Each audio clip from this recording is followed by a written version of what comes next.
Okay, I am assuming that everything's going well with playing Stille Nacht on the piano, the arrangement I gave you from the book. If you having any issues with it, please let me know where the issues are so I can make a video. Right now, I'm just kind of going to go over the pronunciation one more time. Just make sure you're okay with it. Okay.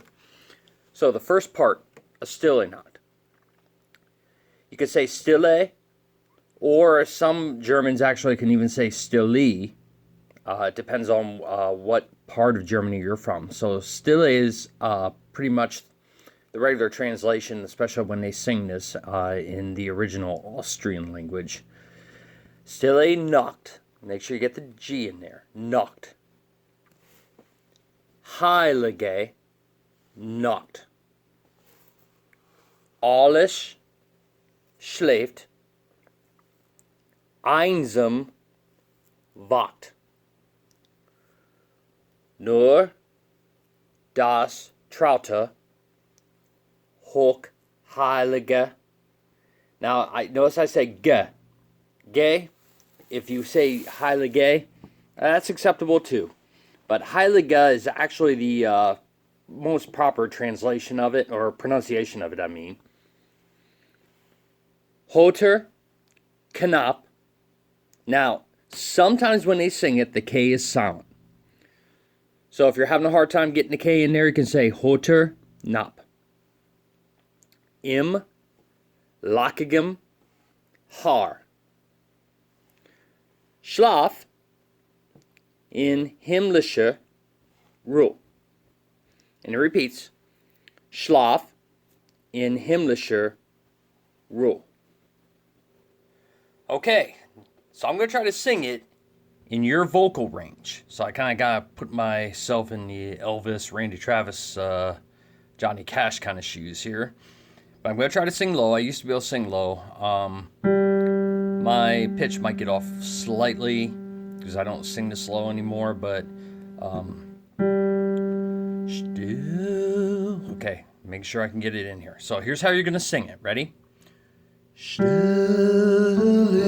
Nacht, heilige Nacht, alles schläft, einsam wacht, nur das traute hochheilige Paar. Heute Knaben lockigem Haar. Schlaf in himmlischer Ruhe. Schlaf in himmlischer Ruhe. Once again, this time I'm going to drop the K on the fourth line. Stille Nacht, heilige Nacht, alles schläft, einsam wacht, nur das traute hochheilige Paar. Heute Abend lockigem Haar. Schlaf in himmlischer Ruhe. Schlaf in himmlischer Ruhe. Now you notice when I say stille, sometimes it can come out stille. That's perfectly fine. This is more the direct Austrian, which it goes Stille Nacht, heilige Nacht, alles schläft, einsam wacht, nur das traute hochheilige Paar. Heute Knaben lockigem Haar. Schlaf in himmlischer Ruhe. Schlafen himmlische Ruhe. Don't forget your repeat. Schlafen himmlische Ruhe. Schlafen himmlische Ruhe. Okay, give that a try with trying to play it. Go very, very slow.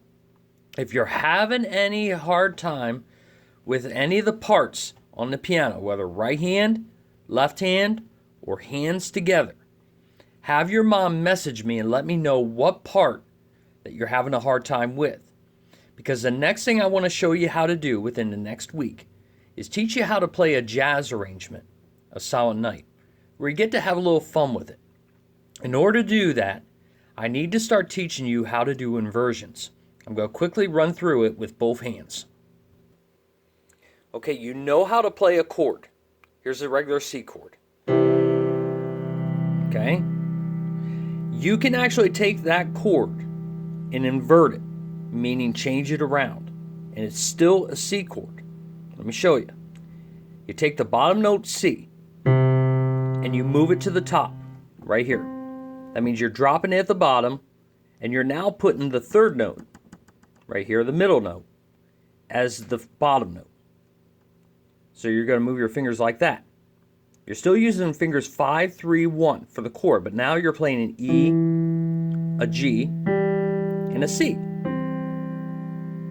That's what they call first inversion. Okay? So sometimes they may write a C chord above the words on what we call a lead sheet. Okay, so you have the words, the lyrics, and then you have the chord written above it. And it's usually, if it's a capital letter, it means major, and if it's a lowercase letter, it's minor. So unless you know you're in the key of C, it's good for C to write capital M for major, or a lowercase m if it's minor. But if you know that you're actually playing something in the key of C, then you can pretty much just write like a C like this and circle it, and you're going to know that you're playing a regular C major chord. And if you're in the key of C, it's also, the C chord will actually be your 1 chord. Okay, so you're using Roman numeral 1. Okay, the next chord after that would be the D chord, and it would be minor if you're in the key of C. So it'd be a 2 chord, and then E minor would be a 3 chord, F major would be a 4 chord, G major would be a 5 chord. Where am I getting these? C is 1, D 2, E. It's just going in the order of your scales, okay? So you're basically just playing each note and turning it into a chord, and that's the number, okay? Now, that first inversion, this is, by the way, the C or the 1 right here. This is just a regular rooted chord, okay? So that first inversion will be called a 6, a 1-6, or a C6, and it's going to look like this. Just like that. And where do we get that? Well, you take your C chord, and you invert it.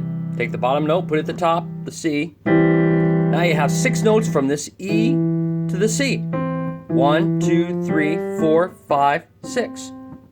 Okay? That's why they call it a 1-6 chord, or just in this case, first inversion. Okay, now second inversion. Here's the root. First inversion. Second inversion, I'll take the bottom note, the E, put it at the top, and move now your 5th finger to the top note of the chord, which was the G. So now you got your G here, your C's here, and your 1 is on your E. And that's the proper fingering. 5, 2, 1. That's a very typical chord that they use. That's second inversion. So how does it look on paper? It's a fraction. It's a 1-6-4 or a C-6-4 or C major if you want to do the capital M. C major 6-4. And that's what it would look like, and that's called second inversion. Little theory here. So then where did they get the 6-4? Well, you still got the 6 notes from the G here to the C. 1, 1, 2, 3, 4, 5, 6. But now you have a 4 from the G to the C. Because typical chords are in thirds. C to E, third, E to G, third. Okay, but now you're breaking it up. You're inverting it. So now it would be your 6-4. Now the reason why we use chord inversions is, watch this. In the jazz arrangement I'm going to teach you a Silent Night, you're going to go from a C chord to an A minor chord. You can tell it's minor because it has a weird sound. Almost depressing. Here's major, and here's minor. I always say major is kind of a happy sound, minor is kind of a depressing sound. Okay, so you're going from C major to A minor. Well, if you notice right here, you have two notes that you're using in both chords. What's the difference? You're playing a G here, and you're playing an A here. Okay, but watch this. If you're on the C chord, you could play the A right here and it's still an A minor chord. And what you did was you inverted the chord. Okay, you're not going in thirds anymore. Here's your third, but here you're going to a 4. So what is that? That's your 6 chord right there. So that's your first inversion of an A minor chord. Let me show you another one, because you're going to do this in the jazz arrangement of Silent Night too. You have an E minor chord. Then you're going to go to an A minor chord.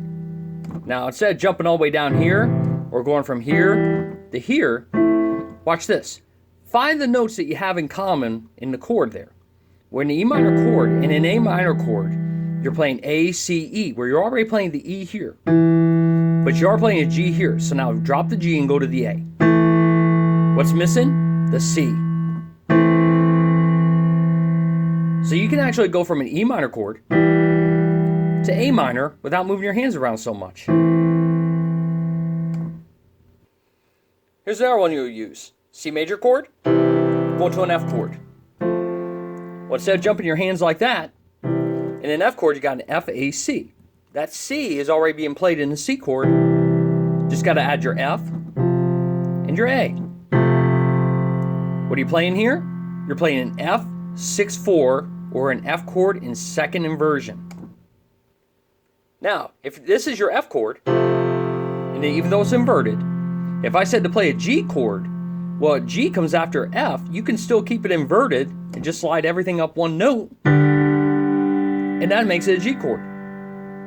And that's the other thing you're going to have to do in the jazz arrangement I'm going to teach you a Silent Night. And then from the G chord, look at this. You can go right to E minor by just sliding, because you're already playing the E, the G, and the B. The G and the B are